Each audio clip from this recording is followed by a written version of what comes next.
నమస్తే C news కి స్వాగతం. నా పేరు హరిప్రియ. ముందుగా బులెటిన్ హెడ్లైన్స్ చూద్దాం. వరద బాధితులకు పవన్ కళ్యాణ్ పరామర్శ. ముంపు సమస్యకు శాశ్వత పరిష్కారంపై భరోసా. పర్యాటక పరిశ్రమ అభివృద్ధికి సహకరించాలి. పర్యాటక మంత్రుల సమావేశంలో కందుల దుర్గేష్. కాంగ్రెస్ పార్టీకి సమిష్టిగా పూర్వ వైభవం తెస్తాం. జిల్లా కాంగ్రెస్ కమిటీ అధ్యక్షుడు టీకే విశ్వేశ్వర్ రెడ్డి. ఉద్రిక్తతకు దారితీసిన కార్మిక సంఘాల రాస్తారోకో. సిఐటియు నాయకులు పోలీసుల మధ్య వాగ్వాదం. చిరుత సంచారంపై అసత్య ప్రచారాలు వద్దు. అటవీ శాఖ అధికారులతో ఆదిరెడ్డి శ్రీనివాస్ సమీక్ష. రాష్ట్రంలో ముంపు సమస్య దశాబ్దాలుగా వేధిస్తోంది. వ్యవసాయ భూమి వినియోగంలోకి వచ్చే కొద్దీ నీటి వనరుల ఆక్రమణలు పెరిగే కొద్దీ నష్టం జరుగుతోంది. ఎక్కడెక్కడ ఈ పరిస్థితి ఉందో తేల్చేందుకు ఓ కమిటీ వేయాలని ముఖ్యమంత్రి చంద్రబాబుని కోరాను. క్షేత్రస్థాయి అధ్యయనం చేసి సమగ్ర నివేదిక ఇవ్వమని సీఎం అధికారులను ఆదేశించారు అని ఉప ముఖ్యమంత్రి పవన్ కళ్యాణ్ పేర్కొన్నారు. కాకినాడ జిల్లా పిఠాపురం నియోజకవర్గం గొల్లప్రోలులో ఏలేరు వరద ప్రభావంతో ముంపు బారిన పడిన ప్రాంతాల్లో ఆయన పర్యటించారు. పడవలో వెళ్లి జగనన్న కాలనీలోని బాధితులను పరామర్శించారు. చెప్పులు లేకుండా బురదలో నడుస్తూ ప్రజల సమస్యలు విని పరిష్కారానికి భరోసా ఇచ్చారు. అనంతరం మీడియాతో మాట్లాడారు. ఏలేరు జలాశయం వరద పరిస్థితి ఎప్పటికప్పుడు కాకినాడ జిల్లా కలెక్టర్ షాన్మోహన్తో మాట్లాడుతున్నానని, ముంపు ప్రాంతాల్లో ఉన్న వారిని సురక్షిత ప్రాంతాలకు తరలించడంతో పాటు సహాయ చర్యలు ముమ్మరం చేయాలని సూచించినట్లు తెలిపారు. ఏలేరు ఆధునికీకరణ, సుద్దగడ్డ వాగు సమస్యకు తాను ఎమ్మెల్యేగా ఉన్నప్పుడే పూర్తిస్థాయి పరిష్కారం చూపాలన్నది తన కోరిక అని వెల్లడించారు. బుడమేరు పరివాహక ప్రాంతంలో అక్రమ నిర్మాణాల తొలగింపునకు హైడ్రా వంటి వ్యవస్థ కంటే ముందుగా ఆక్రమణలను గుర్తించాలని పవన్ కళ్యాణ్ తెలిపారు. జగనన్న కాలనీల పేర్లు మార్చాలని అక్కడున్న వారు కోరడంతో పవన్ కళ్యాణ్ స్పందిస్తూ మీరంతా కోరుకుంటే సాధ్యమవుతుంది. జగనన్న కాలనీలకు జాతీయ స్థాయి నాయకులతో పాటు ప్రజలకు మంచి చేసిన పిఠాపురం రాజా వంటి వారి పేర్లు పెడితే మంచిది అని వ్యాఖ్యానించారు. పంచాయతీరాజ్ గ్రామీణాభివృద్ధి శాఖ director Krishna Teja, SP Vikrant Patil, MLA పంతం నానాజీ, మాజీ ఎమ్మెల్యే ఎస్వీఎస్ఎన్ వర్మ, నియోజకవర్గ భాజపా ఇన్ఛార్జ్ కృష్ణంరాజు, జనసేన ఇన్ఛార్జ్ మర్రెడ్డి శ్రీనివాస్ పాల్గొన్నారు. వచ్చేస్తాయి. వీటి మీద ఎప్పటికప్పుడు కలెక్టర్ షణ్మోహన్ గారితో కూడా మాట్లాడడం జరిగింది. మేము 2వ తారీఖు 3వ తారీఖు నుంచి మాట్లాడుతూనే ఉన్నాం. డేంజర్ లెవెల్స్ లేవని ఒకసారి అంతకుముందు కూడా జరిగితే ఫస్ట్ లెవెల్ వార్నింగ్ ఇచ్చాం, మళ్ళీ తగ్గిపోయిందని చెప్పారు. ఇది కూడా ఏంటంటే కంటిన్యూస్గా మనకి విపరీత వర్షపాతం, క్లైమేట్ చేంజ్, ఇవన్నీ ఈ పరిస్థితుల వల్ల రాష్ట్రం ఎప్పుడు అన్ప్రెసిడెంటెడ్, ఎప్పుడు చూడనంత వర్షపాతం ఇవన్నీ జరుగుతూ ఉన్నాయి. ఈ నేపథ్యంలో ఇది ప్రత్యేకించి ఇప్పుడు లోపలికి వెళ్ళి చూస్తుంది వైఎస్ఆర్ కాలనీ, జగనన్న కాలనీ పేరు ఏదని అనుకోండి.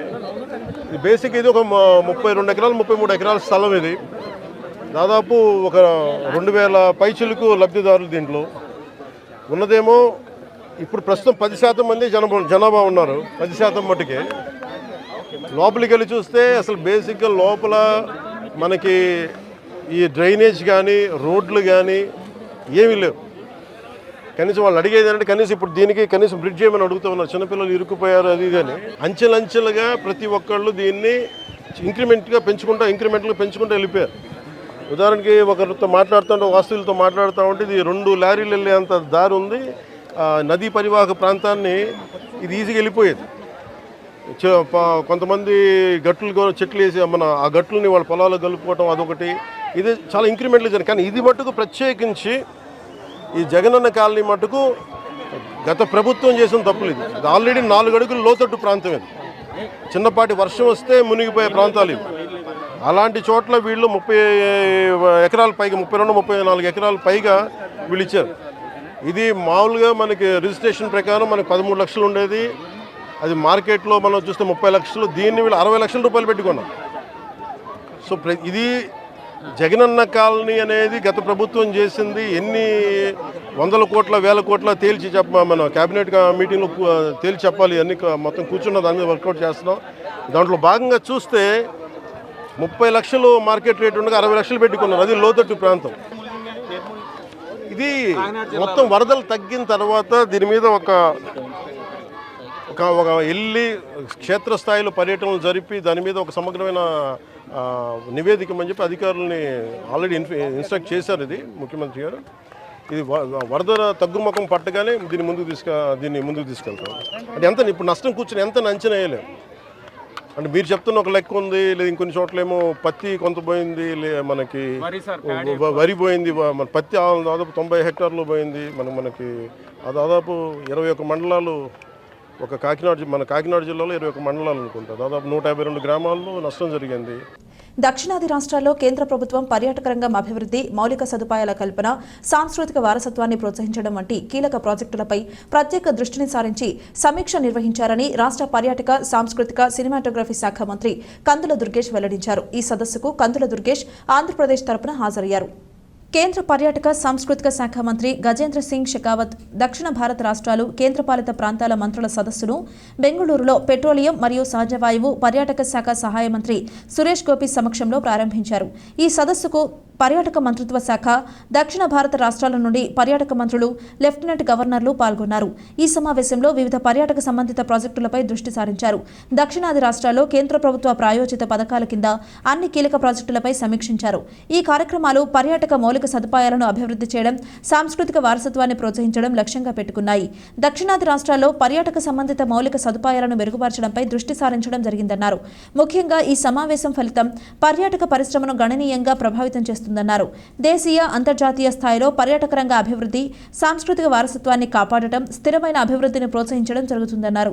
ఆంధ్రప్రదేశ్కు ప్రత్యేక హోదా, విభజన చట్టంలోని హామీలను నెరవేర్చకుండా మోసం చేసిన ప్రధానమంత్రి నరేంద్ర మోదీని ఇకపై దేశ ప్రజలు నమ్మే పరిస్థితిలో లేరని 2029 ఎన్నికల్లో దేశానికి కాంగ్రెస్ యువనేత రాహుల్ గాంధీ ప్రధాని కావడం ఖాయమని, ఆయనే దేశానికి దిక్సూచిగా ఉన్నారని టీకే విశ్వేశ్వరరెడ్డి అన్నారు. ఉమ్మడి తూర్పుగోదావరి జిల్లా కాంగ్రెస్ కమిటీ అధ్యక్షుడిగా నియమితులైన టీకే విశ్వేశ్వరరెడ్డి స్థానిక ఏపీ పేపర్ మిల్ ఎదురుగా ఉన్న కృష్ణసాయి కళ్యాణ మండపంలో మంగళవారం జరిగిన మీడియా సమావేశంలో మాట్లాడుతూ రాహుల్ గాంధీని ప్రధానమంత్రిని చేసేందుకు వీలుగా జిల్లాలో కాంగ్రెస్ పార్టీని బలోపేతం చేస్తానని చెప్పారు. పీసీసీ అధ్యక్షురాలు షర్మిలారెడ్డి నేతృత్వంలో అందరూ సమన్వయంతో పనిచేస్తామని తెలిపారు. అక్టోబర్ 5వ తేదీన మున్సిపల్ కాలనీలో జిల్లా కాంగ్రెస్ కమిటీ కార్యాలయాన్ని ప్రారంభిస్తామని తెలిపారు. వైసీపీ అధినేత జగన్మోహన్ రెడ్డి ఇక రాజకీయాలు మానుకుని వ్యాపారం చేసుకుంటే మంచిదన్నారు.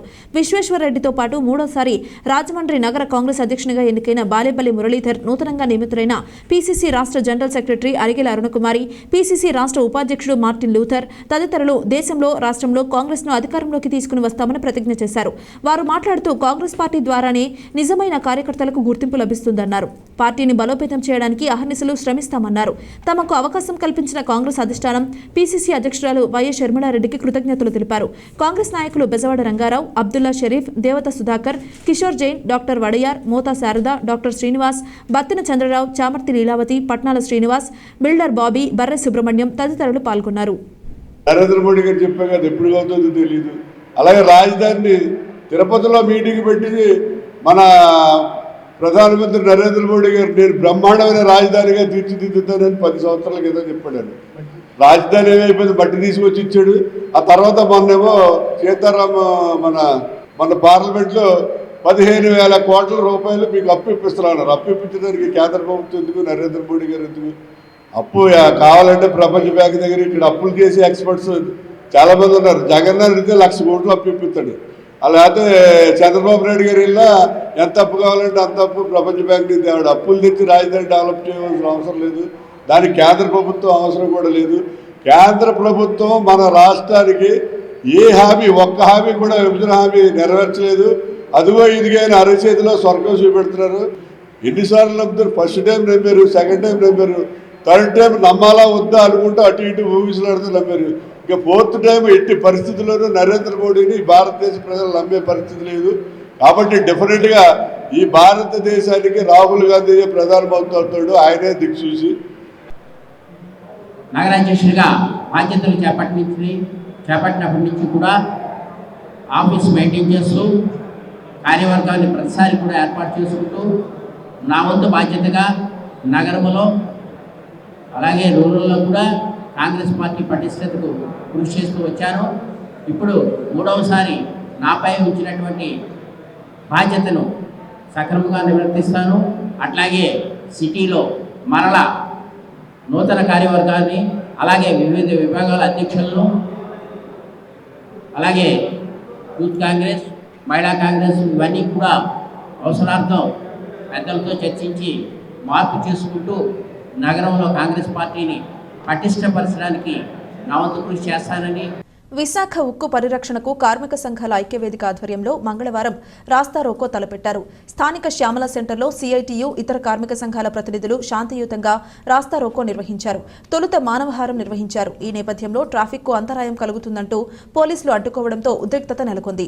టూటౌన్ పోలీసులు బలవంతంగా కార్మిక సంఘాల నేతలను పక్కకు తొలగించే ప్రయత్నం చేశారు. ఈ క్రమంలో కార్మిక సంఘాల నేతల పట్ల దురుసుగా ప్రవర్తిస్తూ సిఐటియు ఉపాధ్యక్షులు టి అరుణ్ చొక్కా పట్టుకుని పక్కకు నెట్టడంతో ఉద్రిక్తత నెలకొంది. శాంతియుతంగా ఆందోళనలో నిర్వహిస్తున్న తమపై దురుసుగా ప్రవర్తించడం తగదని వారించినా పోలీసులు వెనక్కి తగ్గలేదు. రోడ్డుపై కూర్చుని ఆందోళన చేస్తున్న ప్రజా సంఘాల నాయకులైన టి తులసి, ఎన్ రాజాలను పోలీసులు బలంగా నెట్టేయడంతో నేలపై పడిపోయారు. ఈ క్రమంలో రాజా చేతికి గాయమైంది. కార్మిక సంఘాల ప్రతినిధులు అడ్డుకోవడంతో పోలీసులు వెనక్కి తగ్గారు. ఓ దశలో సీఐ తీవ్ర ఆగ్రహానికి గురై అందరినీ పోలీస్ స్టేషన్కు తరలిస్తామంటూ ఊగిపోవడంతో కార్మిక సంఘాల నాయకులు ఆందోళన వ్యక్తం చేశారు. టి అరుణ్, ఇఫ్టు జిల్లా ఉపాధ్యక్షులు కె జోజీ మాట్లాడుతూ కేంద్రంలోని బీజేపీ ప్రభుత్వ రంగ సంస్థలను ఒక్కొక్కటిగా ప్రైవేటీకరించి కార్పొరేట్లకు దోచిపెడుతుందన్నారు. విశాఖ ఉక్కుకు సొంత గనులు కేటాయించేలా కూటమి ప్రభుత్వం కేంద్రంపై ఒత్తిడి తేవాలని డిమాండ్ చేశారు. సిఐటియు నాయకులు ఎం సుందర్బాబు, ఎస్ఎస్ మూర్తి, నరసింహమూర్తి, తులసి, బేబీరాణి, మాణిక్యాంబ, అన్నపూర్ణ, సోమేశ్వరరావు, రామకృష్ణ, మురళి, సిపిఎం నగర కార్యదర్శి బి పవన్, నాయకులు సుబ్రహ్మణ్యం, పోలిన వెంకటేశ్వరరావు, రాజా, రాంబాబు తదితరులు పాల్గొన్నారు. విశాఖ ఉక్కు ఆంధ్రుల హక్కుని నినాదంతో ఏర్పడినటువంటి ఉక్కు ఫ్యాక్టరీని ఇవాళ నరేంద్ర మోడీ ప్రభుత్వం గత 10 సంవత్సరాల కాలంగా నిర్వీర్యం చేస్తూ ఉంది. ఎంత దారుణం అంటే విశాఖ ఉక్కు ఫ్యాక్టరీకి పనులు కేటాయించకుండా ఇవాళ దాని ఉత్పత్తిని పడిపోయేటట్టుగా చేసి విశాఖ ఉక్కు పరిశ్రమని ప్రైవేటీకరించాలనేటువంటి ఒక కుట్ర కుతంత్రం ఇవాళ నరేంద్ర మోడీ ప్రభుత్వం చేస్తా ఉంది.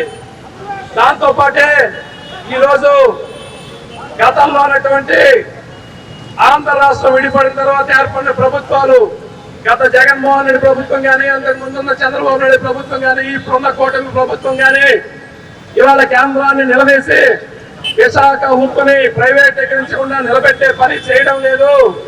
దాంతో పాటే ఇవాళ విశాఖ ఉక్కుకి గల్లు కేటాయించడానికి ప్రభుత్వం మీద ఒత్తిడి తేవడం లేదు.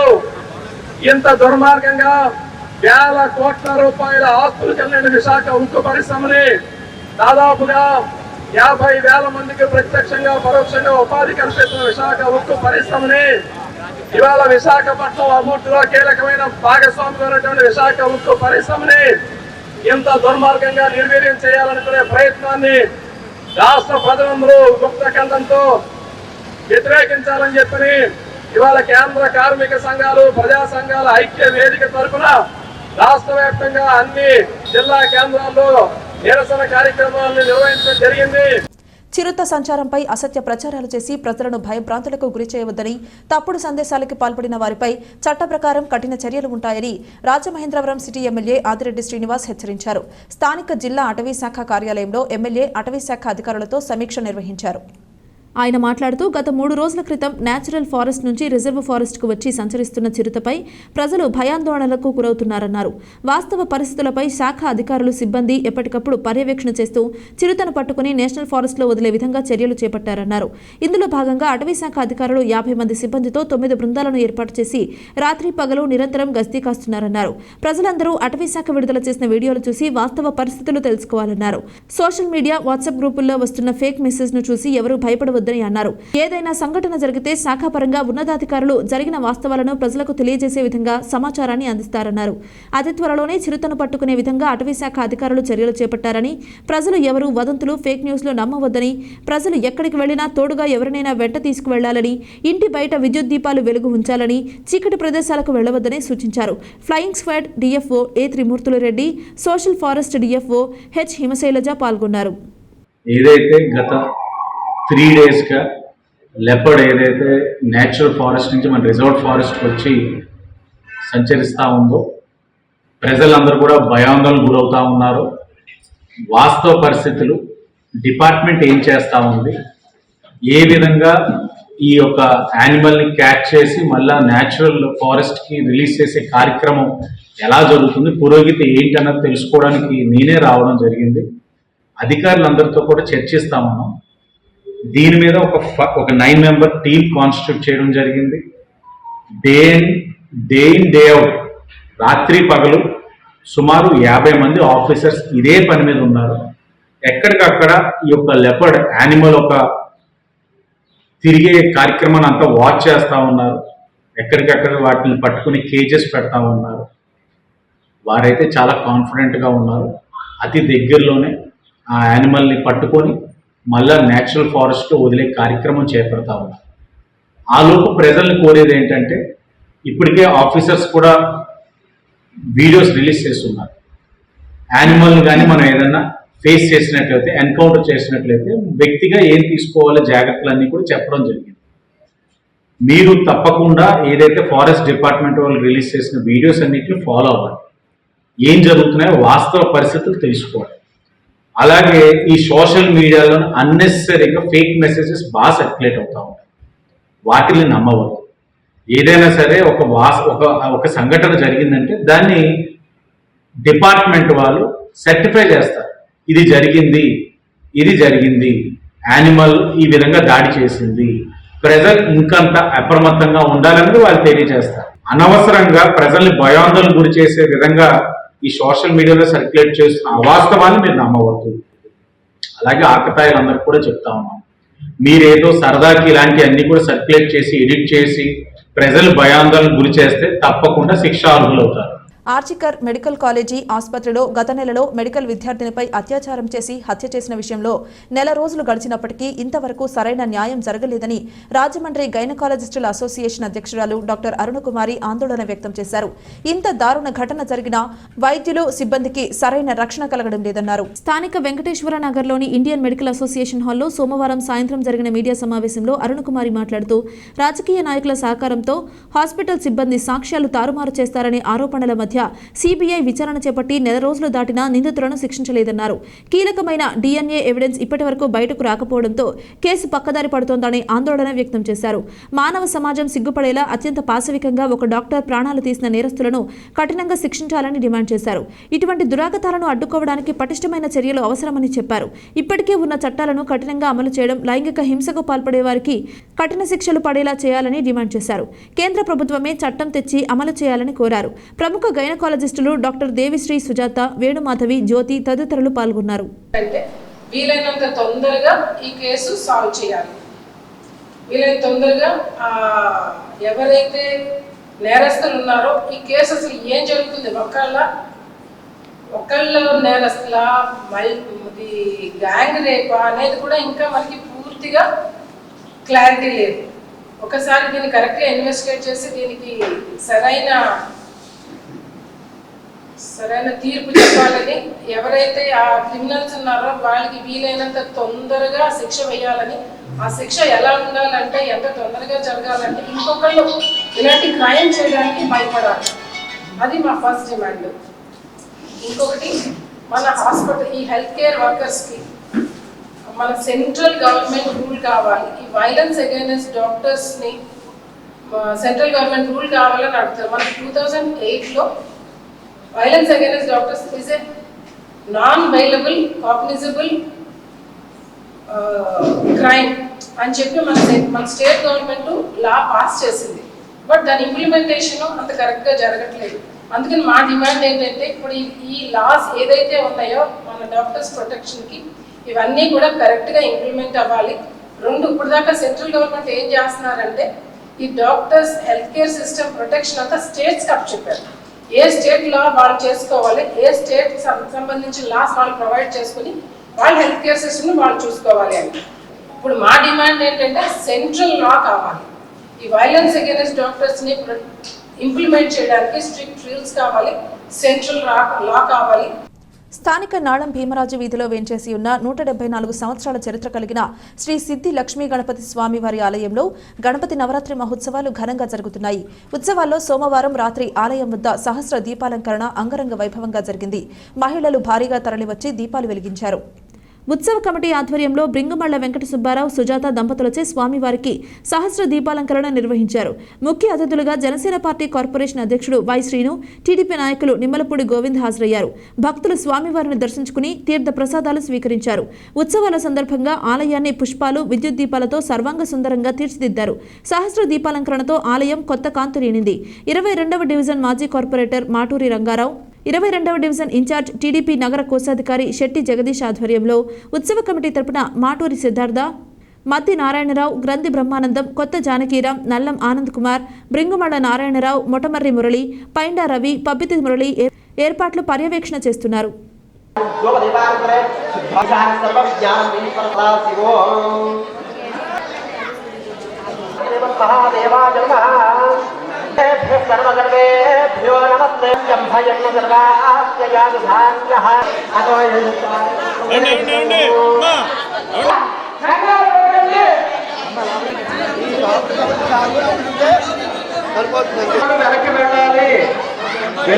చిరుతపులి దివాస్ చెరువు రిజర్వ్ అటవీ ప్రాంతంలోనే ఉందని, దివాస్ చెరువు రిజర్వ్ అటవీ ప్రాంతంలో చిరుతపులి పాదముద్రలు గుర్తించబడ్డాయని, అయితే దానివల్ల ఇంతవరకు అటవీ బయట ప్రాంతాలలో మనుషులకు గాని పశువులకు గాని ఎటువంటి హాని గాని ప్రాణ నష్టం గాని జరగలేదని జిల్లా అటవీ శాఖాధికారి ఎస్ భరణి వెల్లడించారు.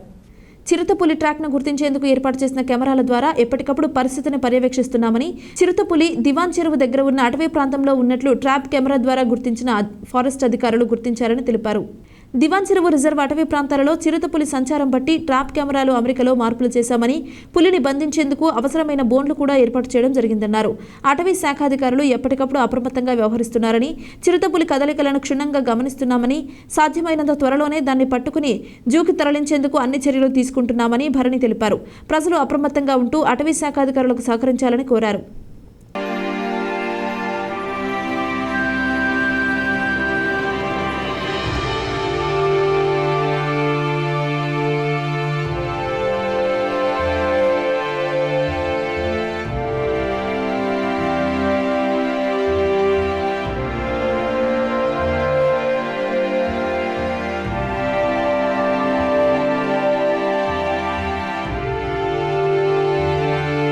కలెక్టర్ కార్యాలయ సమావేశ మందిరం నుంచి జిల్లా డివిజన్ మండల స్థాయి అధికారులతో అధిక వర్షపాతం నమోదు, ముందస్తు చర్యలు, ఓటర్ల household survey, minor irrigation చెరువుల నిర్వహణ, స్కూల్స్ శానిటేషన్ నిర్వహణ, ఉపాధి హామీ, రెవెన్యూ అంశాలపై కలెక్టర్ పి ప్రశాంతి, జేసీఎస్ చిన్నరాముడు, డిఆర్ఓ జి నరసింహులు సమీక్ష నిర్వహించారు. ఈ సందర్భంగా ప్రశాంతి మాట్లాడుతూ అధిక వర్షపాతం నమోదు వలన గ్రామస్థాయిలో చెరువుల నిర్వహణ పరిస్థితులు గంట్లు పడేందుకు అవకాశం ఉన్న ప్రాంతాల గుర్తింపు, నీటి సదుపాయంపై సమగ్ర నివేదికలో అందజేయాలన్నారు. ఇరిగేషన్ గ్రామ పంచాయతీ ఆధ్వర్యంలోని చెరువుగట్ల యథార్థ స్థితి, వాటికి చెంది గంట్లు పడే అవకాశం ఉన్నదా లేదా వంటి అంశాలపై సమగ్ర వివరాలు అందజేయాలని ఆదేశించారు. ప్రతి చెరువు పరిధిలో సాగు భూమి ఆధారంగా వివరాలను సిద్ధం చేయాలన్నారు. అధిక వర్షపాతం వల్ల ముంపుకు గురయ్యే గృహాలు, వసతి గృహాలను గుర్తించి అక్కడ ఉన్న వారిని సురక్షిత కేంద్రాలకు తరలించేందుకు సిద్ధంగా ఉండాలన్నారు. ఇప్పటికే మండల స్థాయిలో ఉన్న పునరావాస కేంద్రాలలో సంబంధిత ఏర్పాట్లను చేసుకోవాలని, మెడికల్ క్యాంపులను సిద్ధం చేసుకోవాలని తెలిపారు. గోపాలపురం, దేవరపల్లి, నల్లజర్ల, సీతానగరం, పెరవలి, నిడదవోలు తదితర మండలాల తహసీల్దారులతో క్షేత్రస్థాయిలోని పరిస్థితులపై కలెక్టర్ ఆరా తీశారు. స్థానిక 23వ వార్డు నందివాడవారి వీధి వజ్రగణపతి ఆలయం వద్ద శ్రీ లక్ష్మీ గణపతి నవరాత్రి మహోత్సవాల్లో భాగంగా పేరకం వెంకట సీతారాం, అనంతలక్ష్మి, పొత్తూరి వెంకట సత్యనారాయణ, వెంకటలక్ష్మి దంపతులచే ప్రత్యేక పూజా కార్యక్రమాలు ఘనంగా జరిగాయి. భక్తి గీతాలతో జరిగిన భజన కార్యక్రమం అందరినీ ఆకట్టుకుంది. మాజీ ఎమ్మెల్యే రౌతు సూర్యప్రకాశ్రావు, ఏపీఐఐసీ మాజీ చైర్మన్ శ్రీకాకుళపు శివరామ సుబ్రహ్మణ్యం, రుడా మాజీ చైర్మన్ మేడపాటి షర్మిలారెడ్డి, మాజీ కార్పొరేటర్లు ప్రసాదుల హరినాథ్, పిల్లి నిర్మల, టీడీపీ నాయకులు ఎర్ర వేణుగోపాలరాయుడు తదితర ప్రముఖులు విచ్చేసి స్వామివారిని దర్శించుకుని తీర్థ ప్రసాదాలు స్వీకరించారు. సాంస్కృతిక కార్యక్రమాల్లో భాగంగా సత్యకృష్ణ జానకీరామ భజన మండలి మాధవి ఆధ్వర్యంలో భక్తి గీతాలతో భజన కార్యక్రమం జరిగింది.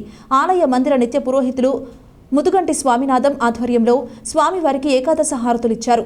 కార్యక్రమంలో చందా సత్రం మాజీ చైర్మన్, మాజీ కార్పొరేటర్ వాకచర్ల కృష్ణ, పొత్తూరు యద్రాజ్ సంపత్ కుమార్, సిరిదే ధన వెంకటేశ్వరరావు, కనమర్లపూడి చంద్రకాంత్, మారడుగుల సుబ్బయ్య, పేరూరి మహేంద్రనాథ్, వానపల్లి మురళీకృష్ణ, నంబూరి కృష్ణ చైతన్య, సోమశెట్టి భీమేశ్వరరావు, జ్యోతిరాం విఠల్ మోరే తదితరులు పాల్గొన్నారు.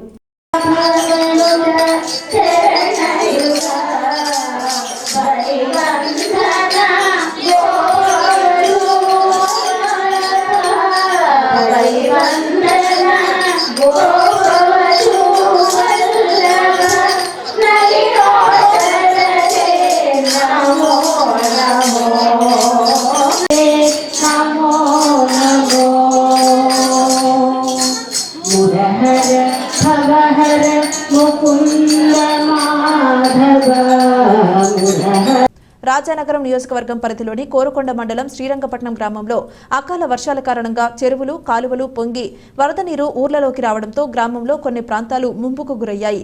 ఆ ప్రాంతాలను ఎమ్మెల్యే బత్తుల బలరామకృష్ణ సందర్శించి బాధితులను పరామర్శించారు. గ్రామంలో ఉన్న జిల్లా పరిషత్ హైస్కూల్లో ఏర్పాటు చేసిన పునరావాస కేంద్రాలకు వారిని తరలించి అందుతున్న వైద్య సదుపాయాలను ఎమ్మెల్యే దగ్గరుండి పర్యవేక్షించారు. ఆయన మాట్లాడుతూ గత ప్రభుత్వం చేసిన తప్పిదాల వల్ల వరదలు గ్రామాలను ముంచెత్తాయని, మన ప్రభుత్వం అధికారంలోకి వచ్చిన వెంటనే కాలువ పూడిక పనులు చేపట్టడం వల్ల 50% ముంపునకి గురికాకుండా ఆపగలిగామని, కానీ పూర్తి పరిష్కారం చేయలేకపోయామని పేర్కొన్నారు. కాలువ వల్ల శ్రీరంగపట్నం, కూనవరం, మునగాల మునగకుండా ఉండాలంటే ఈ కాలువను తొర్రిగడ్డ పంపింగ్ హౌస్ కి మళ్లించే విధంగా ఎన్డీఏ ప్రభుత్వం చర్యలు తీసుకుంటుందని తెలియజేశారు. ఆయన వెంట నాయకులు మేడిశెట్టి శివరాం, మద్దెల రమణ, బదిరెడ్డి రాజా, గల్లా రంగా, దొడ్డి అప్పలరాజు, తన్నీరు తాతాజీ, అడప అంజిబాబు, వేగిశెట్టి రాజు, నాతిపాం దొరబాబు, ఎర్రంశెట్టి పోలరావు, వాకారాజు, దేవన దుర్గాప్రసాద్, కోలా జాన్ ప్రసాద్, గొల్లకోటి సీతారామకృష్ణ స్వామి పాల్గొన్నారు. వార్తలు ముగించే ముందు హెడ్లైన్స్ మరోసారి. వరద బాధితులకు పవన్ కళ్యాణ్ పరామర్శ, ముంపు సమస్యకు శాశ్వత పరిష్కారంపై భరోసా. పర్యాటక పరిశ్రమ అభివృద్ధికి సహకరించాలి, పర్యాటక మంత్రుల సమావేశంలో కందుల దుర్గేష్. కాంగ్రెస్ పార్టీకి సమిష్టిగా పూర్వ వైభవం తెస్తాం, జిల్లా కాంగ్రెస్ కమిటీ అధ్యక్షుడు టీకే విశ్వేశ్వర్ రెడ్డి. ఉద్రిక్తతకు దారితీసిన కార్మిక సంఘాల రాస్తారోకో, సిఐటియు నాయకులు పోలీసుల మధ్య వాగ్వాదం. చిరుత సంచారంపై అసత్య ప్రచారాలు వద్దు, అటవీ శాఖ అధికారులతో ఆదిరెడ్డి శ్రీనివాస్ సమీక్ష. ఇది ఇవాల్టి బులెటిన్. మరొక బులెటిన్లో మళ్ళీ కలుద్దాం. అంతవరకు సెలవు. నమస్కారం.